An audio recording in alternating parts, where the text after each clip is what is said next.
દેવસિંહજીને કહેતો હતો તમારા વાંકાનેરે તો વટ પાડી દીધો, તો આજે અહીંયા એનાથી પણ ચડિયાતો લાગે એવો સુંદર મજાનો કાર્યક્રમ આપણી ટીમે કર્યો. એ બદલ એ બધાને ફાટું ભરીને અભિનંદન. સાથીઓ, આપણે સૌ જાણીએ છીએ કે આ ચૂંટણી એ લોકસભાની ચૂંટણી છે. દેશના વડાપ્રધાન કોને બનાવવાના છે એને માટેનો નિર્ણય કરવાનો છે. ને અત્યારનું જે ચૂંટણીનું દેશનું માહોલ છે એમાં વડાપ્રધાનના ઉમેદવારો વચ્ચેની તો કોઈ સ્પર્ધા ક્યાંય જોવા જ નથી મળતી. હજી સુધી કોઈ ખોખારો હોય ને કીધું નથી કે મારે વડાપ્રધાન થવું છે. આપણા વડાપ્રધાને કીધું છે કે મારી ત્રીજી ટર્મ મારે કરવાની છે અને મારે ત્રીજી આર્થિક તાકાત પણ ભારતને બનાવવાની. એટલે બાકી નાની મોટી જાનું નીકળી છે, માફા વાળી માફા વગરની, પણ એમાં વરરાજો નથી. એ પ્રકારનું વાતાવરણ છે. એટલે આમ બીજી ખરેખર તો વિષયોની ચર્ચા કરવાને બદલે આપ સૌને મારે એક વિનંતી કરવી છે કાર્યકર્તાઓ તરીકે. કારણ કે કાર્યાલયનું અહીંયા આજે તમે શુભારંભ કર્યો છે અને કાર્યાલયના માધ્યમથી આવતીકાલથી તમે મતદાન સુધીની બધી વ્યવસ્થાઓ ગોઠવવાના છો. કાર્યાલય જેના માટે જ છે એવું હું માનું છું. આમ ઘણી વખત કાર્યાલય એટલે ચા પાણી પીવાનું ઠેકાણું હોતે ને શરૂ થાય છે, પણ આપણે ત્યાં તો કાર્યાલય એટલે કાર્યક્રમોની રચના કરવા માટેનું કેન્દ્ર થાય. ત્યાં કાર્યકર્તાઓ ગામડેથી, નગરમાંથી, વોર્ડમાંથી એની જે કંઈ કેડર હોય એ પ્રમાણે ત્યાં આવતા જાય, એમને જવાબદારીઓ મળતી થાય અને મતદાન વખતે એક એક મતદારને મતપેટી સુધી પહોંચાડવાનું કામ જે આખું બને એનું કેન્દ્ર બિંદુ એ કાર્યાલય છે. એવા કાર્યાલયના પ્રસંગે મારે આપને એટલું જ કહેવું છે. મોહનભાઈ એનો એક ઉલ્લેખ કર્યો હતો કે મોદી સાહેબ હવે સરકાર સામે એવું લક્ષ્ય રાખે છે કે અમારી યોજનાઓ 100% પહોંચવી જોઈએ. સરકાર જો 100% યોજના પહોંચાડવાનો પ્રયાસ કરતી હોય તો નાગરિકો તરીકે આપણે 100% મતદાન તરફ હાકલ કરવામાં વાંધો શું હોવો જોઈએ?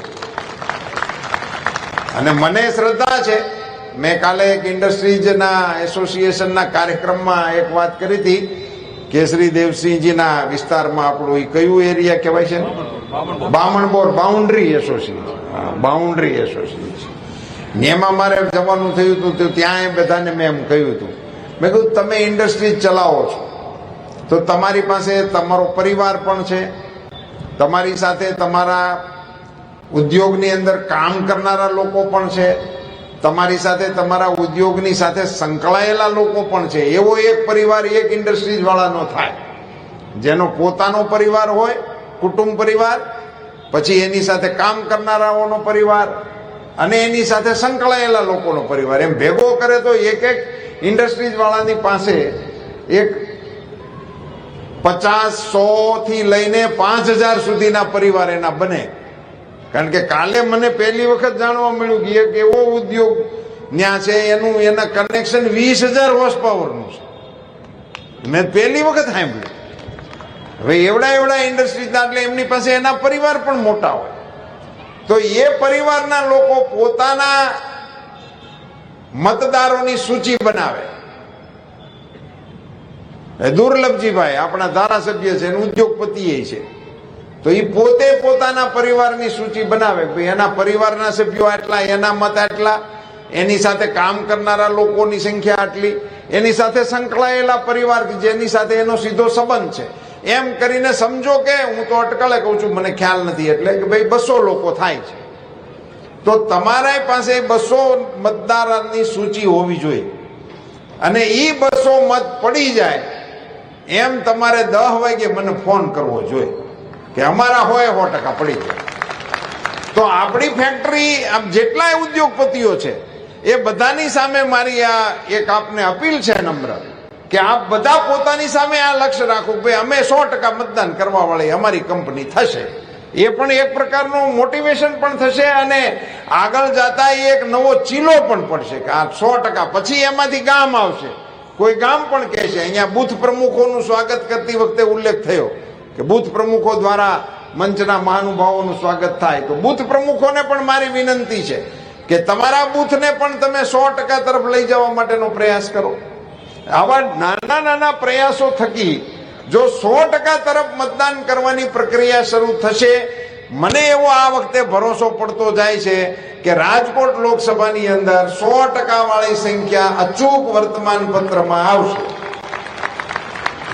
એ દિશામાં આપણે પ્રયાસ કરીએ. ભલે આપણા મત ઓછા હોય પણ એ ઓછા મતે 100% આપણે નાખવા માટેની કોશિશ કરવી જોઈએ. એ દિશાનું આપ સૌ ભેગા મળીને પ્લાનિંગ કરશો એવી એક નમ્ર વિનંતી છે.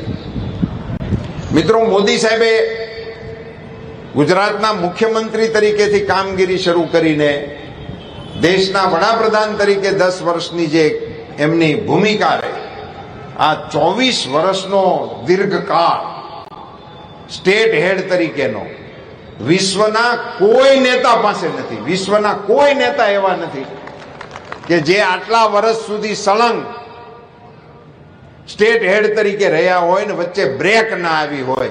એવા એકમાત્ર નેતા આપણી પાસે છે વિશ્વમાં, એ નરેન્દ્રભાઈ મોદી સાહેબ છે. અને એ મોદી સાહેબે ગુજરાતમાં મુખ્યમંત્રી શ્રી તરીકે કામગીરીની શરૂઆત કરી. ત્યારનું ગુજરાત આપણે યાદ કરી શકીએ. આપણને બધાને ખબર છે કે વીજળી, પાણી, રસ્તા, મેડિકલ, શિક્ષણ, આ બધામાં શું આપણી સ્થિતિ હતી એ બધી વિગતોની વાત કરીએ તો ન્યા જ આપણી આજની સભા ને એની પછીની સભા હોતે પૂરી થઈ જાય. મને પાકી ખબર છે કે આપણે ત્યાં મોદી સાહેબ એક શાળાની વિઝિટે ગયેલા. પ્રવેશોત્સવ મોદી સાહેબે દાખલ કર્યો.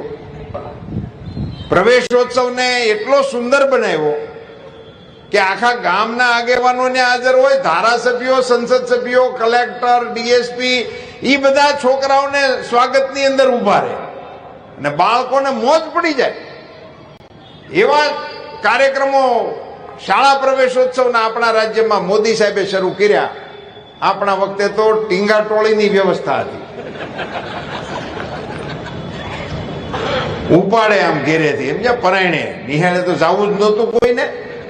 અને બાંવકારા નાખતો નીકળે તો ખબર પડે કે આજે કોઈક શિક્ષણમાં જોડાણો. એને બદલે બેન્ડ સાથે, હું એક કાર્યક્રમમાં ગયો તો પોલીસ બેન્ડ હતું. આપણને એમ થાય કે હવે ભણવા બેહવા જેવું હતું એમ, પણ હવે કઈ બેહાડે નહીં. એવી વ્યવસ્થાઓ કરતા હતા ને એવા એક કાર્યક્રમમાં મોદી સાહેબને જવાનું થયું. અને મોદી સાહેબે સરસ મજાના કાર્યક્રમના સંપન્ન પછી આચાર્યશ્રીને પૂછ્યું કે આપણે ત્યાં ટોયલેટ ક્યાં છે ને કેવા છે. અને સહસંકોચ શાળાના આચાર્ય મોદી સાહેબને ધ્યાને મૂક્યું કે સાહેબ અમારે ત્યાં ટોયલેટ નથી.